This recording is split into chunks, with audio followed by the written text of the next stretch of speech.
పేద ప్రజల కోసం ముఖ్యమంత్రిగా వైఎస్ జగన్మోహన్ రెడ్డి ఉన్న సమయంలో ప్రభుత్వం ఆధ్వర్యంలో ఏర్పాటు చేసిన ప్రభుత్వ మెడికల్ కాలేజీలను నేడు కుట్రపూరితంగా ప్రస్తుత ముఖ్యమంత్రి చంద్రబాబు నాయుడు ప్రైవేట్ పరం చేసేందుకు చూస్తున్నారని దర్శి శాసనసభ్యులు వైసీపీ జిల్లా అధ్యక్షులు బూచేపల్లి శివప్రసాద్ రెడ్డి విమర్శించారు.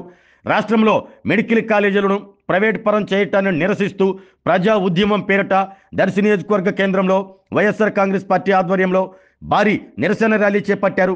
ఈ ర్యాలీలో ముఖ్య అతిథులుగా దర్శి శాసనసభ్యులు వైసీపీ జిల్లా అధ్యక్షులు బూచేపల్లి శివప్రసాద్ రెడ్డి, జడ్పీ చైర్పర్సన్ బూచేపల్లి వెంకాయమ్మ, నియోజకవర్గంలోని ముఖ్య నాయకులు పాల్గొన్నారు.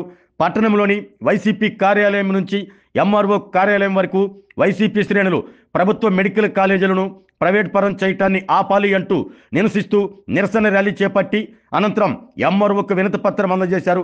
అనంతరం బూచేపల్లి శివప్రసాద్ రెడ్డి మాట్లాడుతూ పేదలకు మెరుగైన వైద్యం అందించాలి అన్న ఉద్దేశంతో అధిక సంఖ్యలో ప్రభుత్వ మెడికల్ కాలేజీలను ఏర్పాటు చేసిన ఏకైక ముఖ్యమంత్రి వైఎస్ జగన్మోహన్ రెడ్డి అని అన్నారు.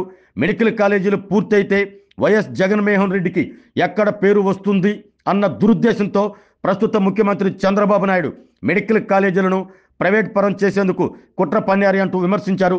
వైఎస్ జగన్ రెడ్డి నాయకత్వంలో మెడికల్ కాలేజీల ప్రైవేటీకరణను వైఎస్ఆర్ కాంగ్రెస్ పార్టీ తరఫున అడ్డుకునేందుకు మేము పోరాడతామని తెలిపారు.